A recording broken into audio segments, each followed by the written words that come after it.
Wait, really? Welcome to Watch Mojo, and today we're counting down our picks for the top 10 crazy rules WWE stars are forced to follow. For this list, we'll be ranking the oddest rules, both written and unwritten, to which WWE stars and employees are meant to adhere to. Some of these may be defunct or not as prominent as they were once before, but sports entertainment is a weird and wacky place, and it's even crazier when you work for Vince McMahon's House of Muscle, so let's get weird, shall we? Number 10, briefcase at the hip.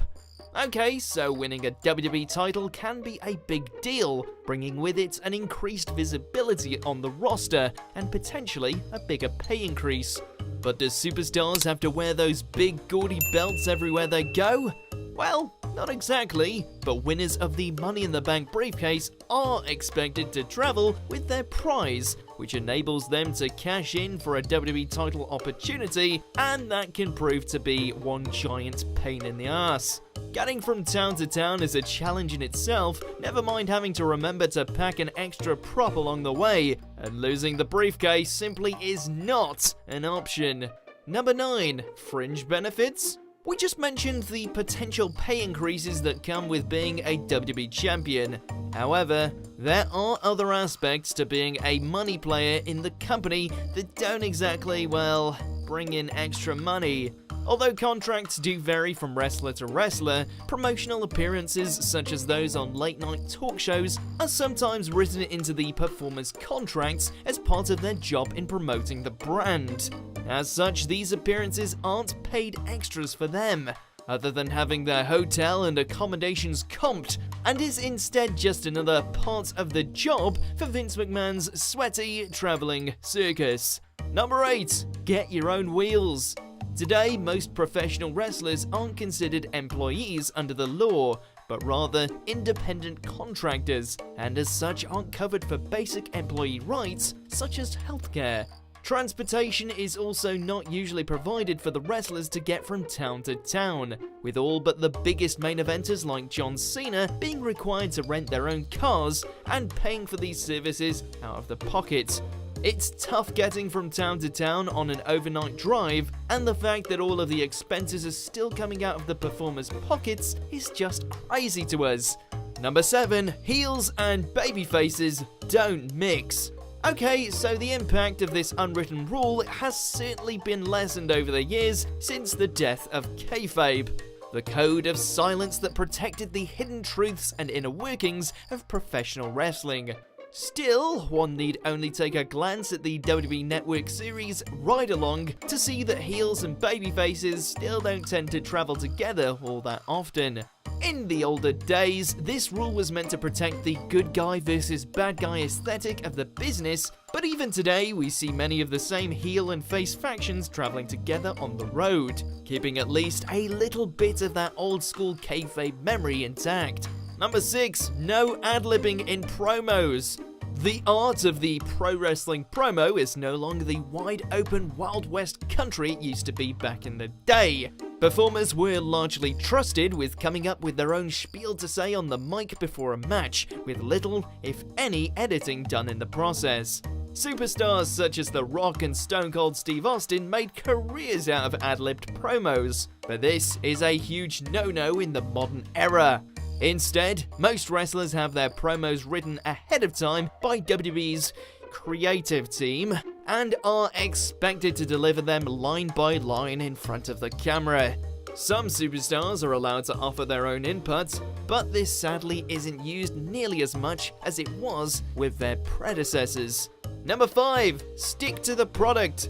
This next rule just sort of goes without saying. Today's wrestling climate is beginning to get more competitive than it has in years, with promotions such as AEW and New Japan Pro Wrestling offering intriguing alternatives to the monopoly McMahon had previously enjoyed. As a result, WWE employees are expected not to visit events held by direct competition, although co-branding with collaborative companies such as Evolve Pro Wrestling seems to be okay. Essentially, it just wouldn't look good for a high-profile superstar to give their stamp of approval to another promotion. In the world of WWE, it's best to pretend these other companies don't exist, rather than to validate them via any attendance, even if it's just for surveillance purposes.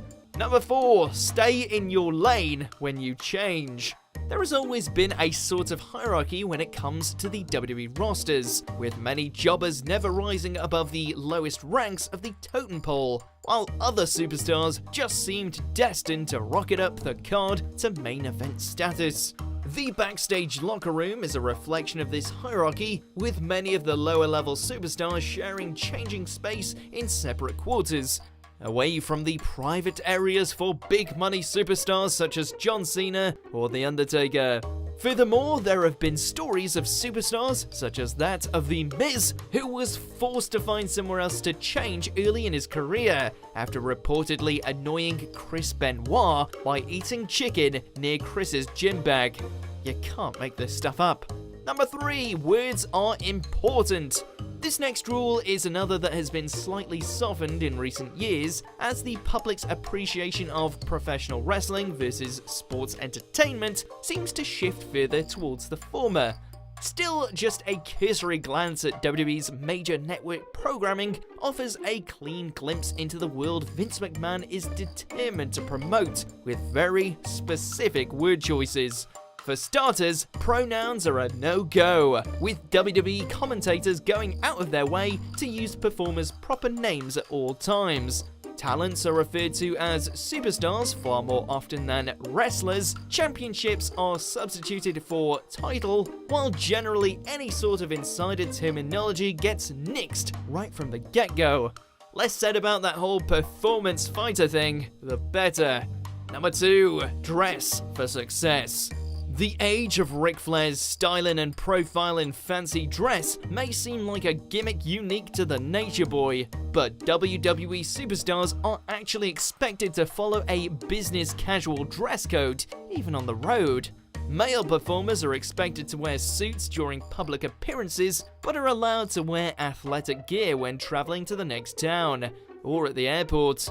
The company's sponsorship deal with Tap Out makes this latter detail a bit easier for talent who may want to feel at least a little comfortable while on the road. But the WWE dress code is definitely designed to retain the company's prestigious brand reputation at all costs. Before we continue, be sure to subscribe to our channel and ring the bell to get notified about our latest videos. You have the option to be notified for occasional videos or all of them. If you're on your phone, make sure to go into your settings and switch on notifications. Number 1, no sneezing. We could have filled our list with all of the reported quirks and idiosyncrasies of one Vincent Kennedy McMahon, but we've narrowed it down to just one head-scratching peculiarity: sneezing. Yes, sneezing. That involuntary act that we all do, sometimes uncontrollably, at any given moment. Therein lies the key word, however: control. McMahon is a notoriously hands-on creator who demands total control at all times. Therefore, rumors have surfaced that the industry icon simply hates sneezing to the point where employees have decided to hold them in if at all possible. Vince reportedly sees it as a sign of weakness, especially if it's himself who happens to be caught in a sneezing fit. What a weird world. Do you agree with our picks? Check out this other recent clip from Watch Mojo, and be sure to subscribe and ring the bell to be notified about our latest videos.